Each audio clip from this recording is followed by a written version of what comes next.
দুইটা জাতের কচুর চাষি এই একই জমিতে দেখবো আজকে আমাদের ভাই কেমন চারাগুলা থেকে কচু হলেই যে সেটা থেকে লতিও ভালো হবে বিষয়টা সেরকম ফলন বৃদ্ধি করার জন্য লতিরাজটা বেটার হবে নাকি আপনারা বেটার হবে সেই বিষয়টাও কিন্তু আজকে ভিডিওর মাধ্যমে ক্লিয়ার করার চেষ্টা করব।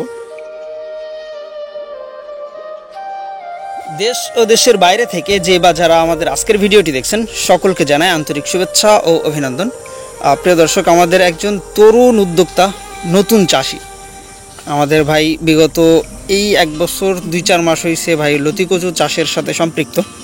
আর তার একই জমিতে সে দেখার জন্য লতিরাজ প্লাস বাড়ি এক দুইটা জাতের কচুর চাষি এই একই জমিতে করছে। আমরা সরাসরি আজকে দেখতেছি যে ভাই মনে হয় চারা ডেলিভারি বা গাছ পরিষ্কারের কাজগুলো করতেছে, এই পাশে দেখতে পাচ্ছি।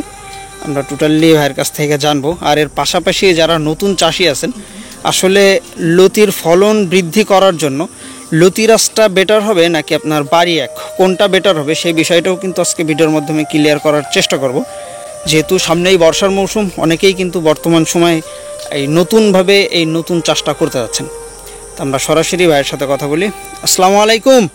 ওয়ালাইকুম আসসালাম ভাই, ভালো আছেন? আলহামদুলিল্লাহ ভাই, আপনি কেমন আছেন? জি ভাই আলহামদুলিল্লাহ। এখন এই সকালবেলায় মাঠে কি উদ্দেশ্যে ভাই? ভাই মাঠে আসার উদ্দেশ্য আমার এখানে চারাগুলো একটু দেখতে আসছিলাম, যেহেতু আমার জমি হিসেবে চারাটা অতিরিক্ত হয়ে গেছে, কিছু চারা ছেল দেবো।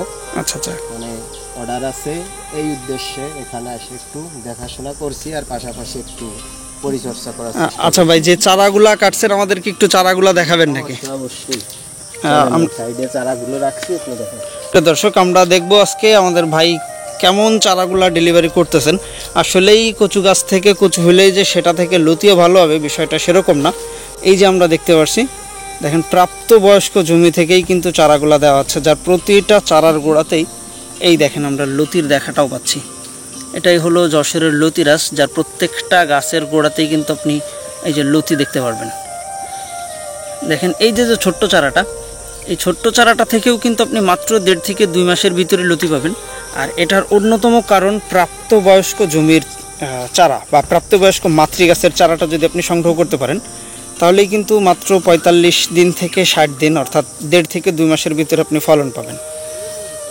আর যেহেতু ভাইয়ের এইখানে লতিরাজের পাশাপাশি বাড়ি একও আছে, আমি সেটাও আপনাদেরকে একটু দেখাই কিভাবে বুঝতে পারবেন। ভাই আমাদের একটু বাড়ি এক গাছটা দেখাবেন? দর্শক, একই জমিতে ভাই পরীক্ষামূলকভাবেই কিন্তু লতিরাজ এবং বাড়ি এক দুইটা একত্রে করা। এই যে দেখতে পাচ্ছেন, এটা বাড়ি এক। মূলত লতির কালার দেখেই কিন্তু বোঝা যাচ্ছে। এই যে দেখেন, এটা হলো লতিরাজ। লতিরাজের লতির কালারটা একেবারে পিওর সবুজ থাকবে, আর বাড়ি একের লতির কালারটা একটু কালচে বর্ণের। আর পাতা দেখে বোঝার কোনো উপায় আছে ভাই? হ্যাঁ অবশ্যই আছে, পাতা দেখেই যে বুঝবেন। আপনার দর্শক, আমরা একটু পাতা দেখেও বুঝি। পাতার উপরের শেপটা দেখবেন, এখানে এই যে একটা কালো চিহ্ন দেখবেন, প্লাস এই যে ভিতরের ইসের দিকেও একটা কালো চিহ্ন দেখবেন। আচ্ছা, এটা লতিরাজে নাই তাই না?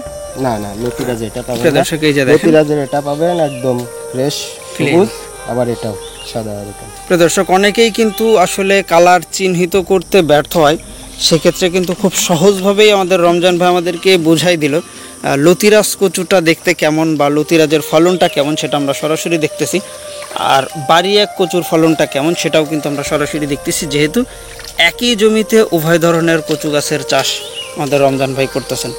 তো প্রিয় দর্শক, যেহেতু আজকে বেশ কিছু চারারও ডেলিভারি আছে, ভাই সার ওষুধের প্রয়োজনটা আসলে কেমনভাবে কি কতটুকু পরিমাণে সার দিতে হয় যদি একটু ক্লিয়ার করতেন? ভাই সারের ব্যাপারটা হচ্ছে, যেখানে চারাটা রোপণ করা হবে সেই জায়গার উপরে, সেই জমিটার উপরে ডিপেন্ড করে। তো সার আসলে ওরকম বলে দিলে আপনার বিভ্রান্তি সৃষ্টি হতে পারে। বিভ্রান্তি সৃষ্টি হবে, দেখা গেল আমি ওইভাবে বললে তার ভাইয়ের জমিটা হয়তো নষ্ট হয়ে যাইতে পারে সারের ক্ষেত্রে। তো এটা ভাই জমির উপরে ডিপেন্ড করবে। আচ্ছা আচ্ছা, প্রিয় দর্শক, অত্যন্ত মূল্যবান একটা কথা দেখাচ্ছে। অনেকেই প্রশ্ন করে যে ভাই কি কি সার দিব। তা আসলে ভাইয়ের যেই বক্তব্যটা যে তার জমিতে যেই সার ওষুধ যেই মাত্রায় প্রয়োজন, আপনার জমিতে তো সেরকম প্রয়োজন নাও হতে পারে, কিছু কম বা বেশি প্রয়োজন হতে পারে। সেই ক্ষেত্রে অবশ্যই জেনে শুনে বা আপনার জমিটা দেখার পরেই কিন্তু সারের দিকটা বিবেচনা করা উচিত। তো প্রিয় দর্শক, এই ছিল মূলত আমাদের আজকের ভিডিওটা। দেখা হবে পরবর্তীতে আবার নতুন কোনো ভিডিওতে। সে পর্যন্ত সবাই ভালো থাকবেন, সুস্থ থাকবেন। আল্লাহ হাফেজ।